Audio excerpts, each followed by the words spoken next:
saya mulai sama lagi berkarya seperti biasa, menjadi dosen dan juga tadi membantu pemerintah provinsi dan pemerintah kabupaten kota yang ada di Provinsi NTT ini, karena kita Provinsi NTT ini ada 22 kabupaten kota, jadi lumayan banyak. Nah, supaya ilmu-ilmu kita itu tetap bermanfaat, Pak Bambang. Begitu. Jadi, setelah itu dari 2000, jadi waktu itu setelah itu pulang banyak sekali riset-riset, terutama di bidang kajian-kajian lingkungan dan juga di bidang kualitas air dan sebagainya, membantu kayak dinas PUPR, banyaklah pertanian, macam-macam lah begitu.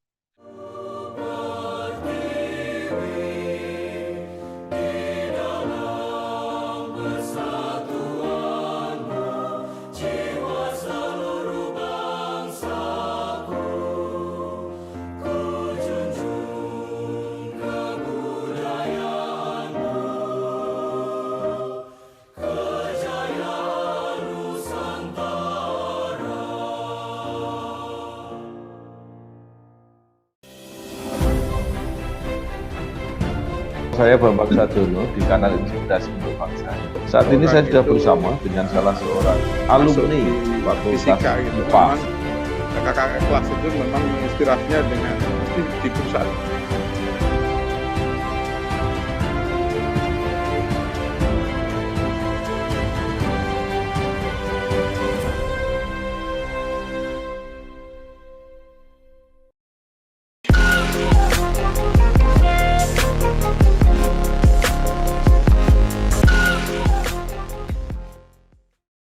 Assalamualaikum warahmatullahi wabarakatuh.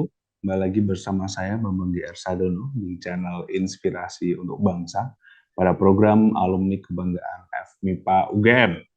Pada hari ini kita kedatangan tamu Bapak Prof. Filipi De Rosari, SSI, MSI, MSc, PhD. Beliau adalah Dekan Fakultas Sains dan Teknik Universitas Nusa Cendana atau Undana di Kupang.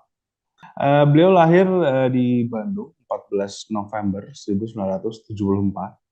Beliau menyelesaikan S1 dan S2 Kimia di FMIPA UGM, dan kemudian melanjutkan S3 di Griffith University di Australia. Beliau akhirnya menjadi dosen di Undana dan pernah menjadi kepala laboratorium kimia analitik dan menjadi ketua program studi ilmu kimia.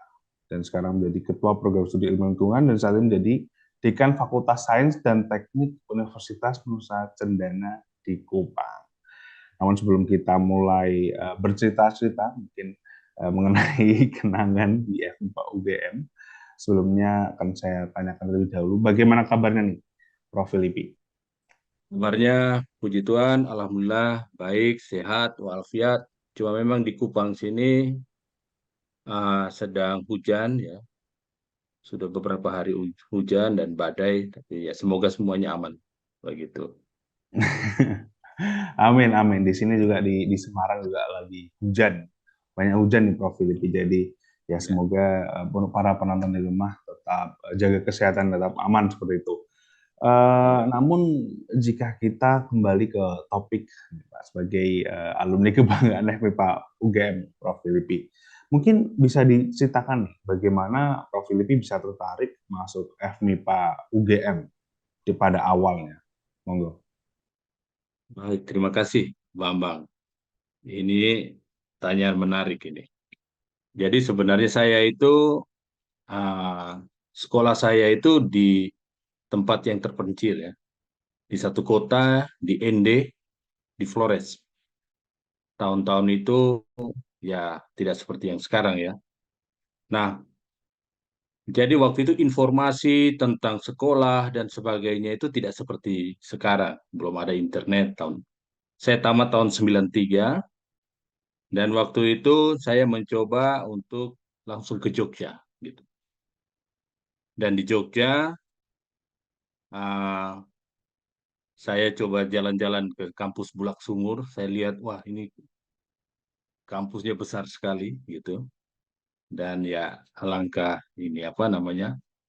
alangkah beruntungnya orang yang bisa berkuliah di situ.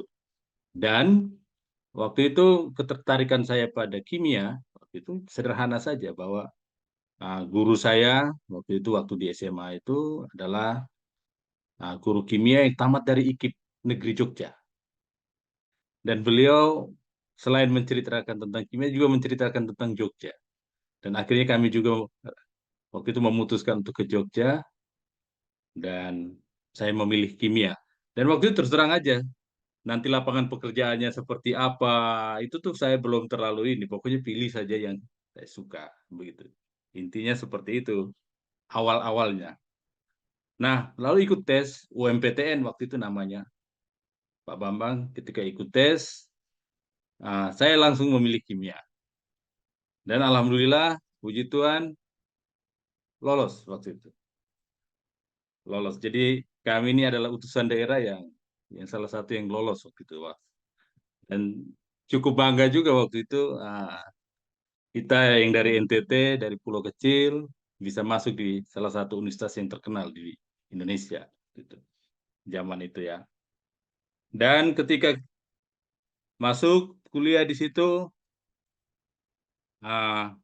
baru saya tahu banyak dan memang kebanyakan yang teman-teman di situ kimia itu menjadi ilmu-ilmu MIPA itu menjadi pilihan kedua gitu.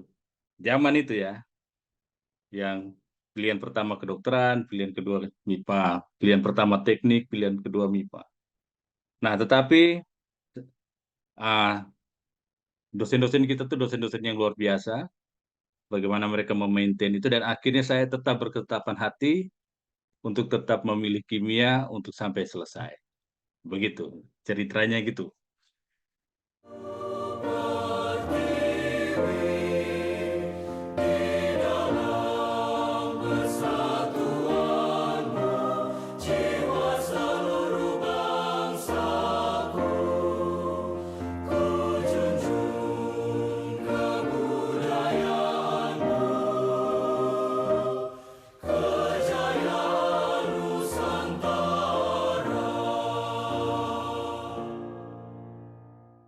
Iya, Prof.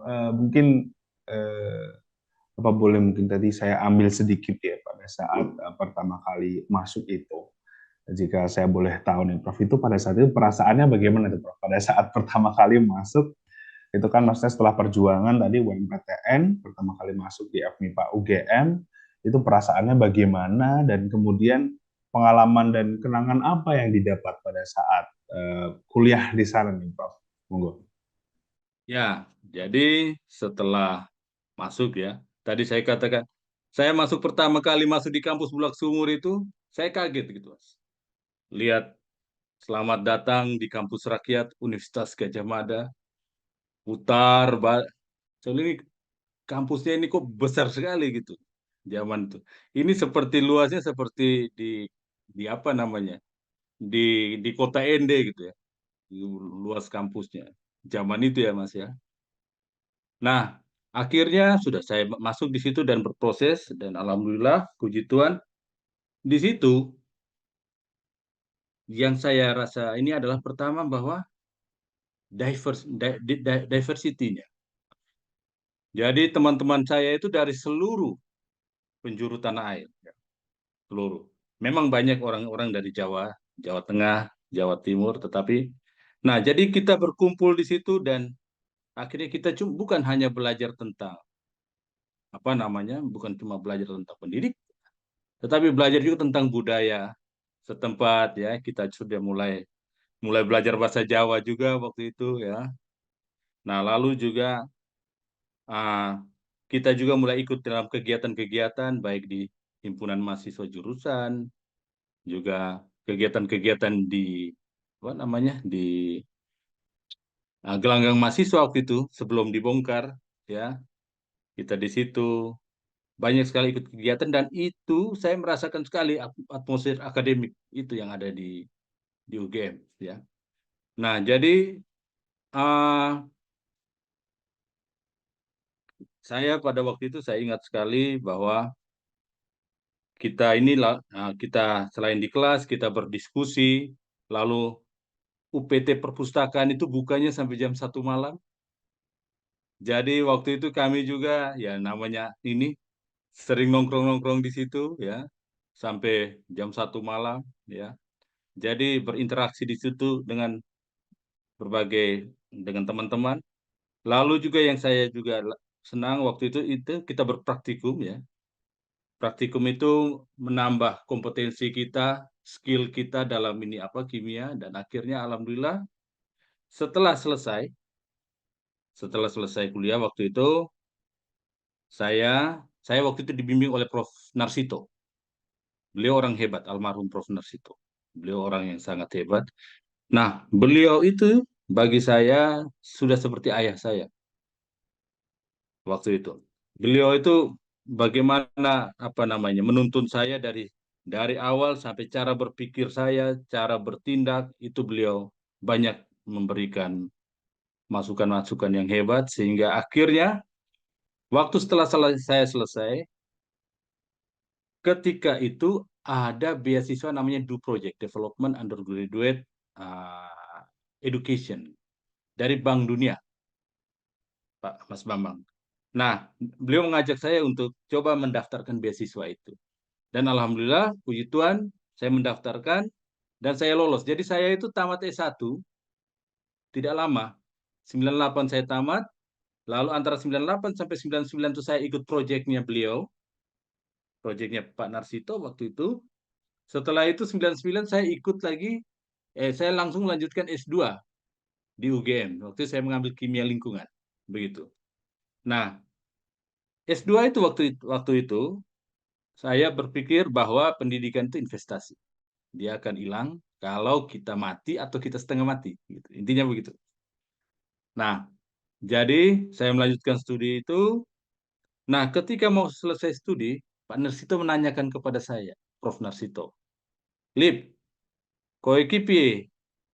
Pengen tetap di Jawa atau pengen balik ke Kupang, ke NTT? Karena kebetulan waktu itu beliau baru pulang dari dari Kupang waktu itu. Ada kegiatan di Kupang. Nah, mungkin beliau masih melihat ya di Kupang itu gersang gitu ya. Nah, lalu saya bilang, sepertinya saya pengen balik, Prof. Kenapa saya pengen balik? Karena saya bilang bahwa kalau bukan kita, siapa lagi yang mau bangun ini? Apa namanya? Negara, apa namanya? NTT ini. Jadi saya memutuskan balik. Nah, lalu dia cuma berpesan bahwa kalau kamu balik, kamu nanti jadi kepala ayam. Gitu. Nah, kalau kamu di Jawa, mungkin kamu akan menjadi ekor, tapi ekor harimau. Beliau katakan begitu. Saya bilang, ya kalau misalnya baik kepala ayam, Prof. Tapi nanti ke depan kalau ekor ayam, enggak. Kamu pasti jadi jadi kepala, tetapi ah, yakinlah pasti kamu ke depan akan lebih baik. Itu pesan Prof. Narsito. Akhirnya saya memutuskan untuk pulang ke Kupang. Gitu, Pak Bambang. Dan melanjutkan karya-karya saya di Kupang. Dan memang waktu ketika pulang di Kupang, ilmu-ilmu MIPA ini belum belum belum belum belum belum ini seperti sekarang, begitu.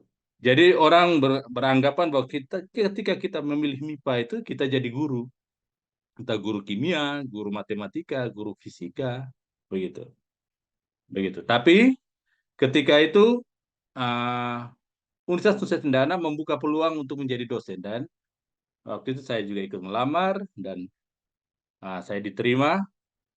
Dan ya kami ini adalah orang-orang yang boleh dibilang pertama lah yang pulang. Ada senior-senior juga, tetapi itu dari FKIP ya. Kami orang-orang yang pulang pertama yang uh, berkarya di Universitas Nusa Cendana, begitu, Pak Bambang.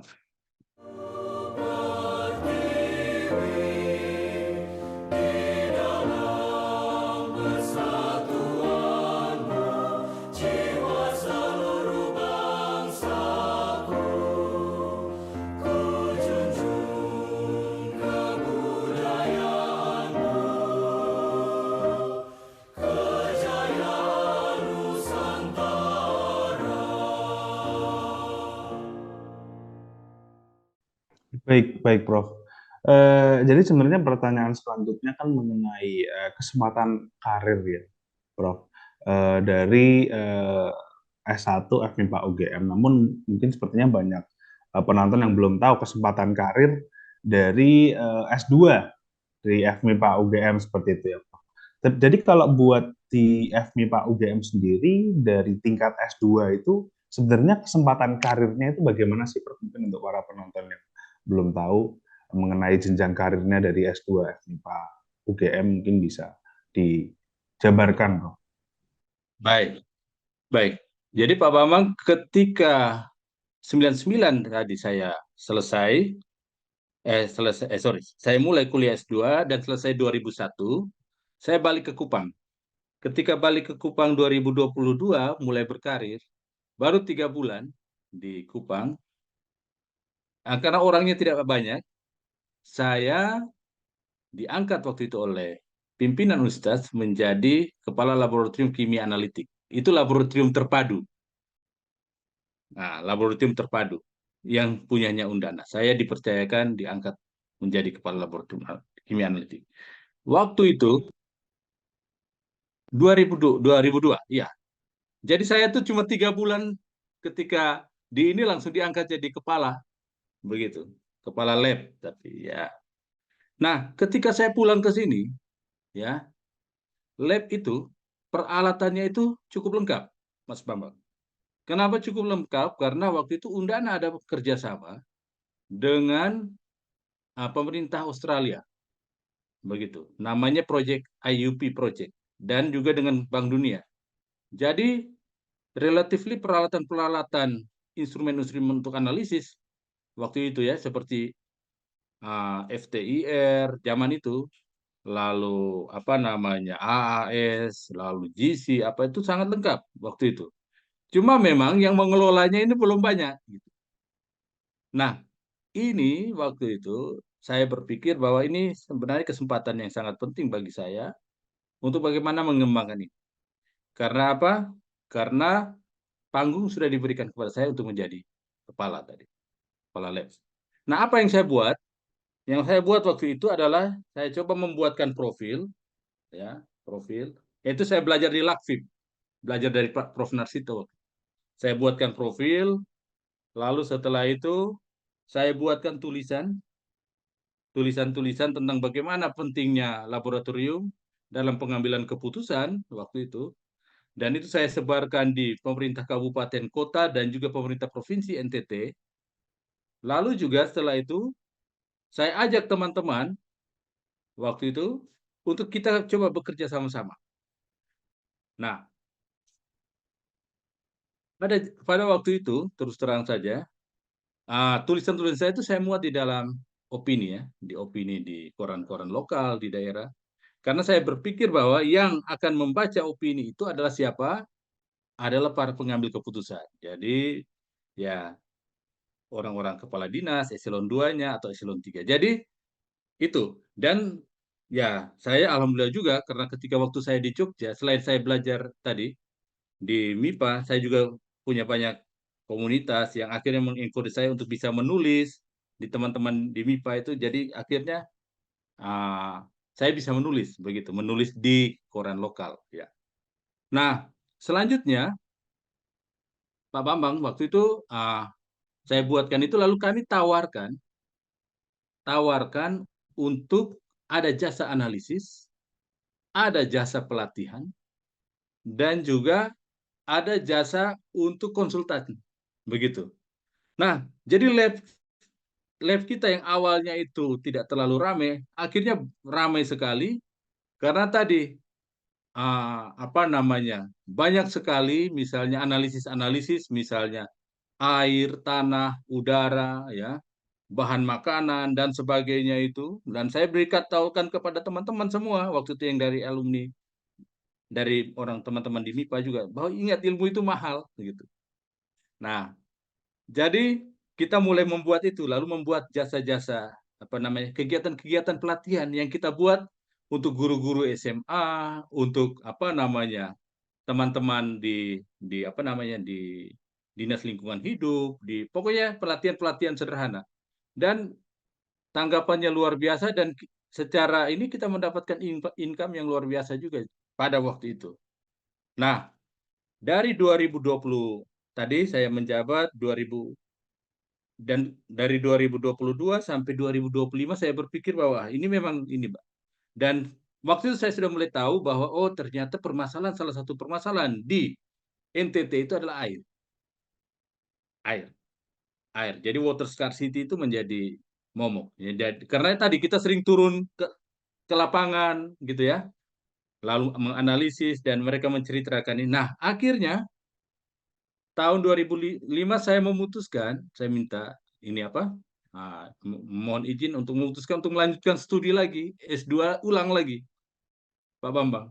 Saya mengambil S2 lagi di Belanda, di UNESCO IIT di Delft, ambilnya tentang water quality management. Waktu di UGM kemarin kan kimianya kimia lingkungan, begitu.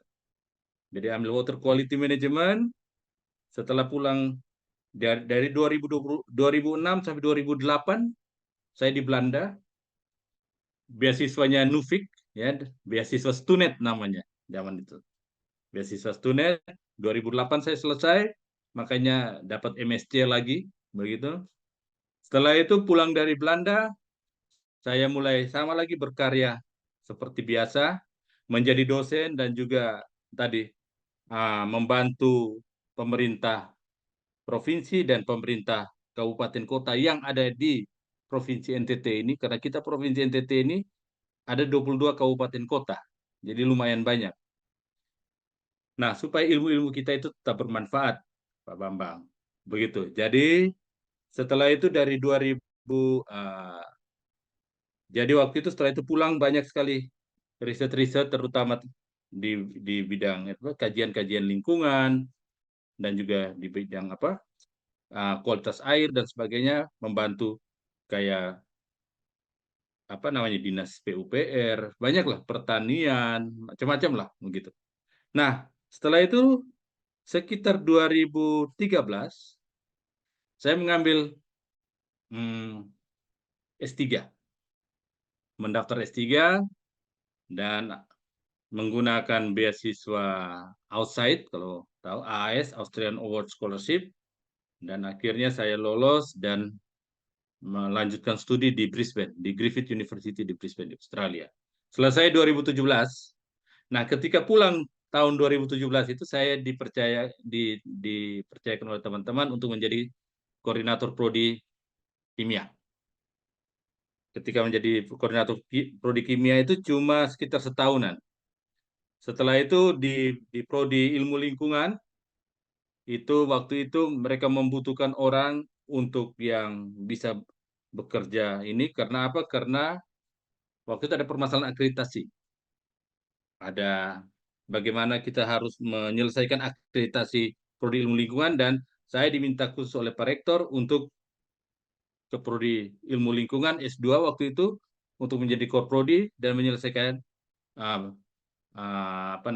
akreditasi prodi lingkungan, dan alhamdulillah akreditasinya selesai, keluar.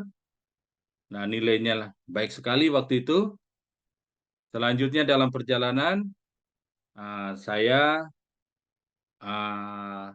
dalam perjalanan itu SK guru besar saya keluar. Gitu. Jadi 2022 SK guru besar saya keluar. Begitu, Pak Bambang. Nah, SK guru besar saya keluar bulan April, bulan Juli saya pengukuhan guru besar, dan September saya diangkat menjadi Dekan Fakultas Sains dan Teknik. Nah, Dekan Fakultas Sains dan Teknik ini kebetulan Fakultas Sains dan Teknik ini gabungan antara MIPA dengan teknik. Makanya namanya Fakultas Sains dan Teknik. Di situ sekarang itu posisinya tuh kita ada, waktu saya masuk itu ada 11 program studi. Dari ilmu-ilmu MIPA, matematika, kimia, biologi, fisika dengan ilmu komputer. Kalau tekniknya itu ada 5 juga, yaitu teknik mesin, teknik elektro, teknik sipil, arsitek, dan teknik tambang. Ditambah 1 program vokasi, yaitu teknik pembuatan tenun ikat. Nah, ketika saya masuk, saya melihat bahwa ada beberapa prodi itu kita bisa dorong untuk menjadi S2, dan akhirnya hari ini ditambah lagi 1 prodi S2, yaitu prodi S2 Rekayasa Sipil. Nah, kami juga sebenarnya untuk ilmu-ilmu kimia itu juga sudah bisa kita dorong untuk S2, cuma kami masih melihat pasarnya di sini. Karena nanti siapa yang nanti akan mau apa. Begitu. Ceritanya begitu.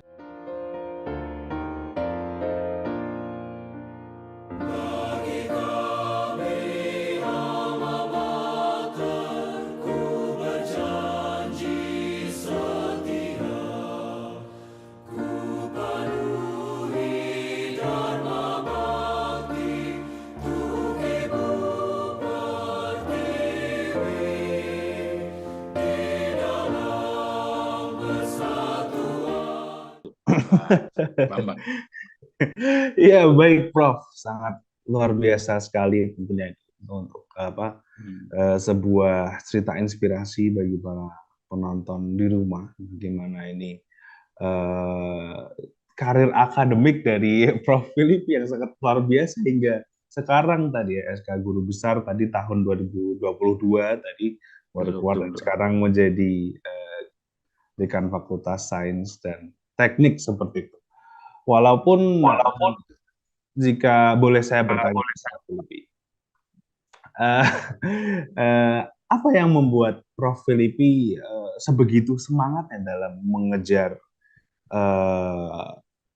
gelar akademik ini dan kemudian ilmu tadi, walaupun mungkin tadi sudah dijelaskan mengenai bagaimana siapa yang akan membantu daerah kalau bukan diri kita sendiri seperti itu ya Prof.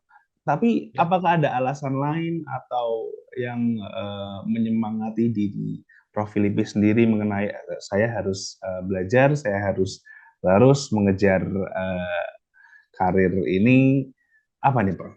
Apakah ada nih Prof? Kalau motivasi saya itu sederhana saja, bahwa tadi seperti saya katakan bahwa pendidikan itu investasi. Dan yang itu yang pertama. Lalu yang kedua, yang saya berpikir adalah dengan pendidikan ini salah satu yang cara untuk bisa merubah cara pandang kita, lalu cara berpikir kita, dan juga akhirnya juga nasib kita. Begitu. Nah, terus terang ini saya cerita lagi Pak Bambang. Saya ini bukan orang yang bahasa Inggrisnya bagus, enggak. Nah, saya bukan orang yang bahasa Inggrisnya bagus. Jadi ketika saya melamar yang ke Stunet itu, yang ke Belanda, itu minta TOEFL-nya tuh 550. Oh. Saya tes TOEFL pertama itu 357. Ini waktu saya sudah dosen, tapi tadi memang bahasa Inggris saya ini. Tetapi yang saya rasakan adalah bahwa yang saya rasakan itu bahwa kalau kita mau itu pasti bisa, gitu. Motivasi itu bisa mengalahkan segalanya. Dan itu terjadi betul Pak Bambang. Jadi sekitar 6 bulan saya belajar bahasa dan saya coba tes kembali TOEFL-nya, naik jadi 547. 540, saya masih ingat. Dan lalu kalau misalnya ketika kita berpikir akan goals kita, maka lingkungan akan menuntun kita untuk ke arah goals itu. Itu pengalaman saya. Sehingga waktu itu 547 belum cukup, tiba-tiba dari Stunet, waktu itu beasiswa Stunet, mereka sosialisasi ke NTT bahwa ada yang namanya pre-departure itu untuk kursus bahasa Inggris selama 3 bulan di Jakarta. Dan yang dipilih adalah yang setelah nilainya itu di atas 500. Alhamdulillah, puji Tuhan, ya saya sudah di atas 500 dan saya tes lolos. Diberikan kesempatan untuk kursus 3 bulan untuk menaikkan TOEFL dari itu, ya saya pikir bahwa kalau 3 bulan pasti bisa, dan alhamdulillah bisa, dan itu yang pertama kali akhirnya saya bisa menikmati sekolah di luar negeri. Kenapa saya berpikir sekolah di luar negeri? Karena begini, waktu itu zaman saya berpikir sederhana saja Pak Bambang, bahwa orang-orang yang sekolah di luar negeri itu yang pertama adalah orang-orang kaya. Yang kedua adalah orang-orang pintar. Kalau di ini, orang kaya dan orang pintar. Dan kalau kita bersekolah di luar negeri, maka kita ada di komunitas itu. Komunitas orang kaya dan komunitas orang pintar. Siapa itu orang kaya? Nanti kalau ini ya anak-anak presiden direktur ini, kalau orang-orang Indonesia anak-anaknya dirjen, anak-anaknya gitu-gitu banyak begitu. Dan juga orang-orang pintar yang dikirim dari orang-orang hebat. Nah, saya ada di komunitas itu gitu. Yang akhirnya itu juga akan membawa apa namanya? Itu juga yang akan membuat kita menjadi orang yang lebih lengkap begitu bagi saya. Dan kita jadi bukan hanya belajar, tetapi juga kita membangun kolaborasi, membangun konektivitas dengan teman-teman yang akhirnya semuanya mereka semua ini akan menjadi teman yang jaringan yang luar biasa yang akan kita bisa ini kemana saja begitu. Itu. Jadi dampak dari pendidikan itu luar biasa begitu, Pak Bambang.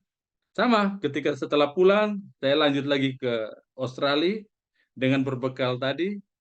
Nah, akhirnya memang kita memang apa tadi informasi dan sebagainya itu kita karena kita sudah menguasai bahasa dan sebagainya, akhirnya memang kita akhirnya ada di level itu begitu dengan teman-teman yang orang-orang ini dan kita makin pede istilahnya sekarang.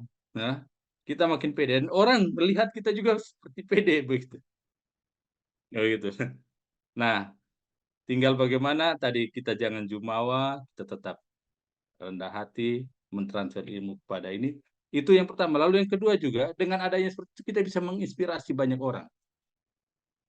Pak Bambang, terus terang saja mahasiswa kita di Undana kita jangan dibandingkan dengan yang di Gajah Mada. Tetapi mahasiswa-mahasiswa kita yang ada di MIPA, kami buka kelas, Pak Bambang. Buka kelas yang namanya kelas berburu beasiswa. Karena waktu itu, Pak Bambang, ya, zaman itu, kami berpikir bahwa jangan cuma seperti kami saja yang bisa sekolah luar negeri. Mereka-mereka anak-anak daerah yang juga harus punya mimpi yang luar biasa yang bisa sekolah ke luar negeri. Begitu. Dan saya waktu itu, kita dengan beberapa teman, jadi anak-anak kita itu kita berikan motivasi setelah semester 6 itu.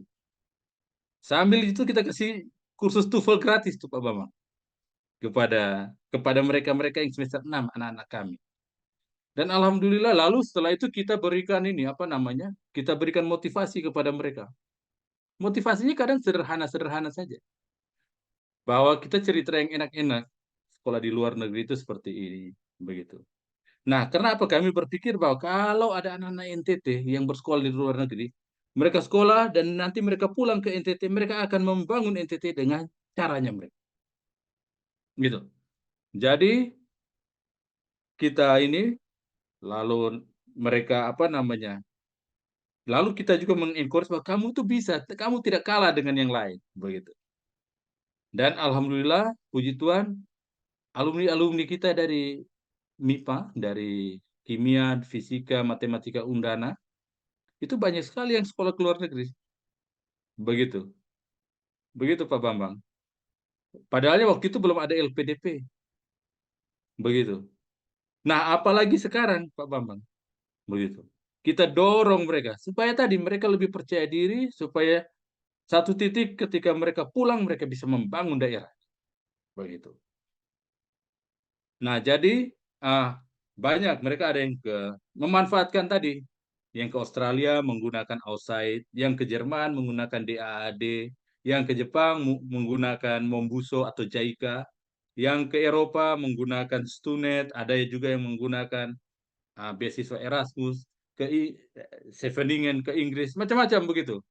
Jadi ya itu kesenangan kita guru ya, Pak Bambang. Jadi kita bisa menginspirasi dan akhirnya itu meluas bukan cuma di Undana, kita buat juga di kelas itu tuh gratis untuk siapa saja generasi muda NTT yang mau ke luar negeri sekolah. Kita ini apa namanya? Kita berikan kayak coaching begitu tiap hari Sabtu. Begitu. Itu dari yang sederhana saja bahwa beasiswa ke luar negeri itu misalnya itu kan biayanya besar Pak Bapak.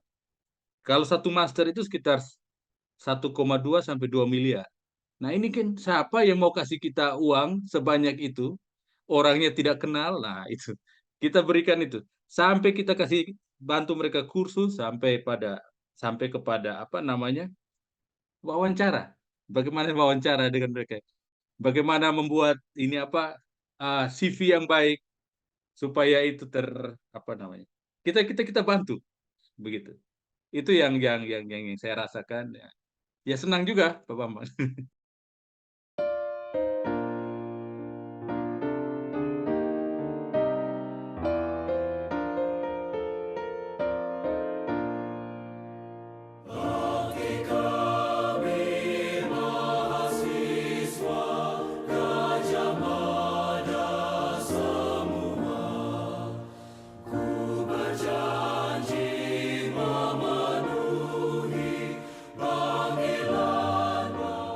Iya. Baik, Prof. Filipi tadi sudah banyak bercerita mengenai motivasi dan bagaimana motivasi tersebut diaplikasikan terhadap pekerjaan Prof. Filipi sekarang sebagai Dekan Fakultas Sains dan Teknik di Undana ya. Namun kita masuk ke dua pertanyaan terakhir ini Prof. Filipi. Jadi pertanyaan terakhir pertama yaitu berdasarkan pengalaman berkarir selama ini, apakah ada hal yang ingin disarankan kepada FMIPA UGM dalam proses belajar mengajar yang sudah dilakukan selama ini? Apakah ada nih Mbak saran untuk FMIPA UGM-nya? Monggo. Oke. Ini FMIPA UGM ini alma mater saya. Kapan waktu saya ketemu Prof. Kuat, Pak Dekan, itu juga beliau adalah sumber inspirasi kami ya. Nah, sama kita, saya berpikir bahwa tantangan kita sekarang ini ilmu pengetahuan dan teknologi ini kan semakin maju ya Pak Bambang. Dan majunya ini pesat ya hitungannya. Oleh karena itu, kalau saya berpikir bahwa yang pertama itu bahwa kita harus evaluasi terhadap kurikulum kita itu harus secara berkala. Mau tidak mau atau yang harus disesuaikan dengan kebutuhan pasar dan tuntutan industri. Begitu. Jadi mau tidak mau, suka tidak suka, selain kita mempertahankan itu kurikulum yang ini, tapi kompetensi untuk supaya itu bisa diserap pasar itu juga penting. Lalu setelah kita kurikulum itu kita set, bagaimana supaya pengembangan metode pembelajaran itu lebih baik. Ya. Jadi yang inovatif dan sebagainya, misalnya mengundang dosen-dosen tamu atau pakar-pakar industri yang supaya memberikan insight kepada adik-adik kita di MIPA untuk supaya mereka itu tahu ketika setelah selesai kuliah itu mereka akan punya prospeknya seperti apa-apa saja. Begitu. Jadi pengembangan metode pembelajaran itu sangat penting ya. Lalu yang ketiga, ini juga mungkin saya yakin sudah dilakukan oleh Prof. Kuat, dan waktu zaman kami juga sudah kayak ada kegiatan-kegiatan manajemen training dan sebagainya itu mungkin bisa terus dilaksanakan ya. Jadi memberikan kesempatan kepada mahasiswa untuk terlibat dalam proyek-proyek riset, baik riset di dosen maupun riset-riset di industri. Saya yakin dulu beberapa teman saya itu sampai risetnya ke Timika, ke Freeport dan sebagainya. Begitu. Nah, selanjutnya juga mungkin kita perlu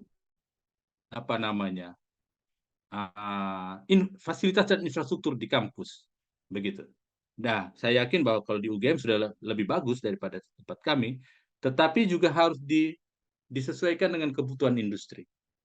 Dan juga apa yang sudah dilakukan oleh Prof. Kuat itu saya yakin itu adalah salah satu yang sudah dilakukan ya. Bagaimana instrumen-instrumen yang ada itu dibuat, diaplikasikan sampai kepada bisa menjawab kebutuhan-kebutuhan industri. Selanjutnya juga mungkin ini juga Pak Bambang. Jadi yang mungkin kita perlukan juga bagaimana atmosfer akademik itu terus terjaga di dalam kampus. Atmosfer akademik ya harus tetap terjaga supaya si mahasiswa itu punya motivasi ya. Lalu nanti dia akan rasa bahwa nanti kompetensi yang dia harapkan itu bukan saja kompetensi kompetensi teknisnya dia, tetapi juga mungkin kompetensi-kompetensi lain. Misalnya soft skill yang lain, misalnya kemampuan untuk berkomunikasi yang baik, berkolaborasi, integrity, leadership, yang kadang itu sangat penting bagi saya rasakan itu, dan itu memang tidak kita pelajari. Oleh karena itu kami dorong juga misalnya apa himpunan-himpunan mahasiswa baik di fakultas, tingkat fakultas maupun program studi itu melaksanakan kegiatan itu akan melatih skill kita ketika kita bekerja nanti. Kita merasa nanti kita itu lebih peka begitu untuk untuk apa namanya? Untuk melakukan berbagai kegiatan begitu. Lalu juga kalau bisa ya dan apa namanya? Dan itu saya yakin sudah dilakukan. Itu apa? Pengembangan riset dan publikasi. Jadi itu juga untuk meningkatkan portofolio mahasiswa. Terus terang saya di Kupang sini, walaupun kita di pelosok di selatan Indonesia, kita yang di teras ini, Pak. Itu kegiatan-kegiatan penelitian saya itu bersama mahasiswa, apa namanya? Kita publikasi bareng. Alhamdulillah itu bisa sampai kepada penelitian-penelitian itu bisa dimuat di Scopus Q1, Q2, begitu. Itu dengan mahasiswa. Dan itu membuat mahasiswa kita tuh semakin percaya diri bahwa ternyata penelitian-penelitian mereka juga tidak risetnya bukan kaleng-kaleng. Dan kalau yang ini di UGM sudah dilakukan juga, begitu. Dan selanjutnya secara reguler kita apa? Evaluasi, umpan balik, apa kebutuhan baik di dalam maupun dari luar, begitu. Sehingga nanti ini akan terus terjaga. Itu Pak Bambang, terima kasih. Success begins with the small things. Real equivalent English. Excellent in service and education, ready to assist students from the initial stage to more effectively achieve their learning goals. Start your learning journey with international standards and native English speaking teachers. We ensure students using the latest curriculum aligned with CEFR International Standard. Experience a new way to learn English that unlocks students' critical thinking and communication skills.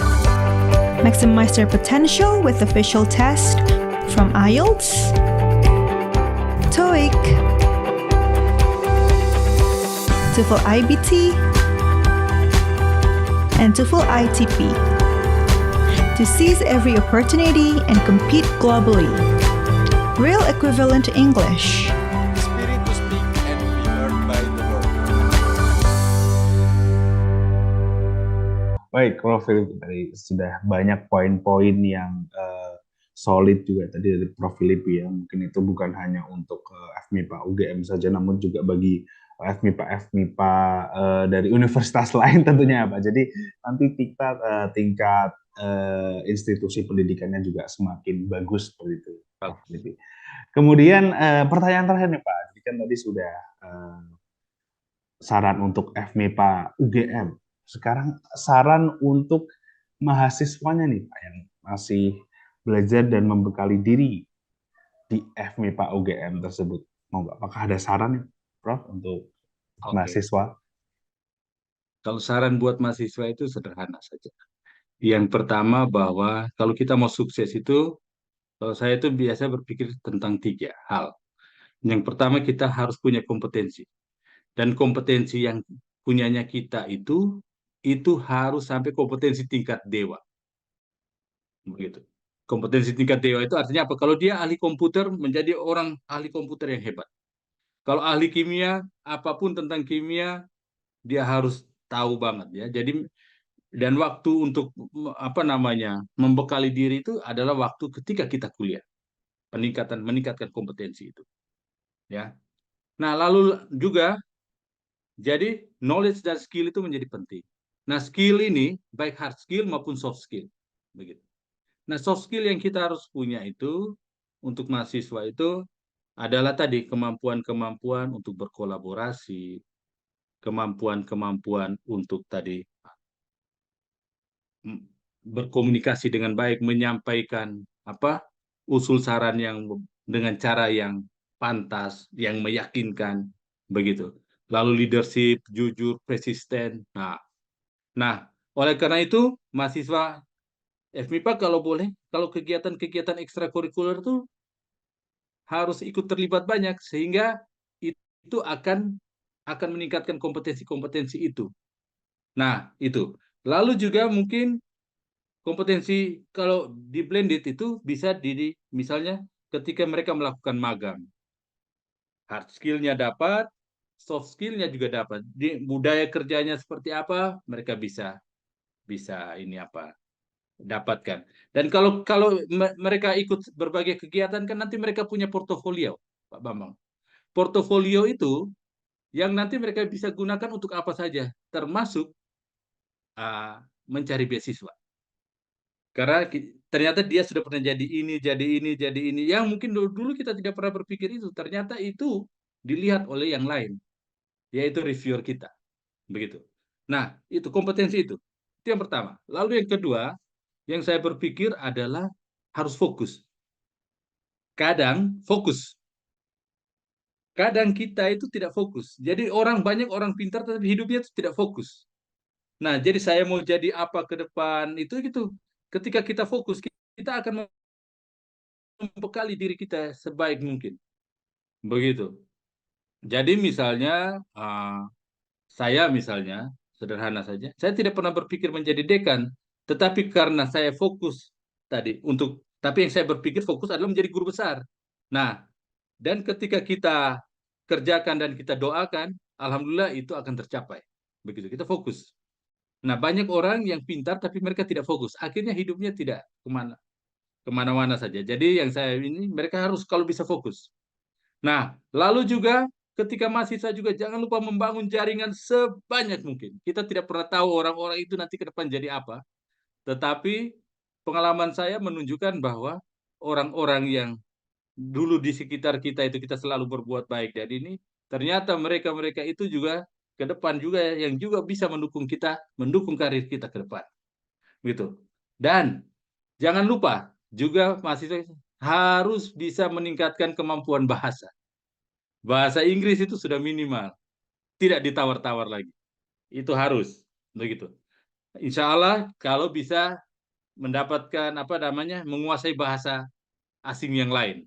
Nah, karena tadi ilmu pengetahuan dan teknologi ini, informasi ini bisa berkembang dengan pesat, dan orang yang menguasai informasi adalah orang yang menguasai bahasa. Jadi kalau mereka menguasai bahasa yang luar biasa, pasti mereka tidak akan gagap ketika selesai. Begitu. Dan selalu ingin mau berkembang, ya. Itu juga penting. Dan yang terakhir itu sikap. Sikap kita harus tetap ramah, harus tetap tadi memahami betul, harus peka, jujur, disiplin dan sebagainya. Dan saya yakin kalau mahasiswa-mahasiswa kita itu punya 3 yang itu tadi, saya pikir mereka tidak akan susah ke depan. Begitu. Jadi kompetensi hard skill dan soft skill. Yang kedua dia fokus, lalu menguasai bahasa juga, dan selanjutnya juga sikapnya baik. Begitu. Itu dari saya. Setiap kita punya cerita, dari tingginya harapan sampai pahitnya kenyataan. Tapi kami percaya, setiap insan pasti punya cita-cita. Ions Culinary Academy hadir mengubah harapan menjadi kepastian berbekal ilmu kulineri. Dapatkan proses pembelajaran yang sistematis dan inspiratif dengan menggabungkan 20% teori dan 80% praktik olahan menu. Kuasai fundamental hingga wujudkan profesi impian dengan chef profesional didukung fasilitas dan alat terbaik. Meningkatkan keahlian untuk membangun jiwa entrepreneur serta dukungan koneksi ke berbagai instansi ternama. Menjadi bagian dari setiap mimpi dan cita-cita yang berharga adalah keharusan dan tujuan dari kami. Ions Culinary Academy. Nurture your talent, advance your skill. Iya. Iya, baik, Prof. Felipi sangat luar biasa sekali. Lagi-lagi banyak poin-poin yang menurut saya juga relevan ya. Dikarenakan saya juga baru lulus sebagai mahasiswa, Prof. Felipi, jadi pastinya ini sangat bermanfaat, bukan hanya bagi saya tapi bagi para penonton di rumah atau dimanapun kalian menonton. Baik, jika begitu selesai sudah wawancara pada hari ini, Prof. Filipi. Saya pribadi mohon maaf apabila ada salah-salah kata atau ucapan bagi Prof. Filipi ataupun bagi para penonton. Kemudian sekali lagi saya ingin mengucapkan terima kasih sudah menyempatkan waktunya di sela-sela waktu yang pastinya sangat sibuk dari Prof. Filipi. Semoga kita bisa sharing-sharing lagi di lain waktu, mungkin bertemu secara langsung ataupun lewat online. Dengan senang hati, Pak Bambang. Baik. Dan nanti tolong sampaikan salam hormat kami, Pak Bambang, buat teman-teman di Jogja. Saya ingat sekali ini bulan Ramadan ini, biasanya dulu kalau Ramadan ini di seputaran Bulak Sumur itu ramai kalau sore-sore ngabuburit gitu. Nah, intinya selamat menjalankan ibadah puasa buat Bapak Ibu senior-senior dosen di FMIPA UGM. Semoga Ramadan ini membawa berkat dan semoga kita semua sehat dan tetap menjadi berkat bagi Tuhan dan juga bagi sesama. Begitu. Baik, Prof. Filipi. Ya, untuk para penonton di rumah, tentunya tadi sudah banyak cerita-cerita yang inspiratif dan juga ucapan-ucapan yang sangat bermanfaat dari Prof. Filipi. Jangan lupa like dan subscribe, tonton video-video kami yang lain di kanal Inspirasi untuk Bangsa. Wassalamualaikum warahmatullahi wabarakatuh. Saya Bambang Sadono, tetap di channel Inspirasi untuk Bangsa. Saya Bambang Sadono di kanal Inspirasi untuk Bangsa. Saat ini saya sudah bersama dengan salah seorang alumni Fakultas fisika gitu. IPA. Kakak-kakak kelas itu memang inspirasinya dengan di pusat.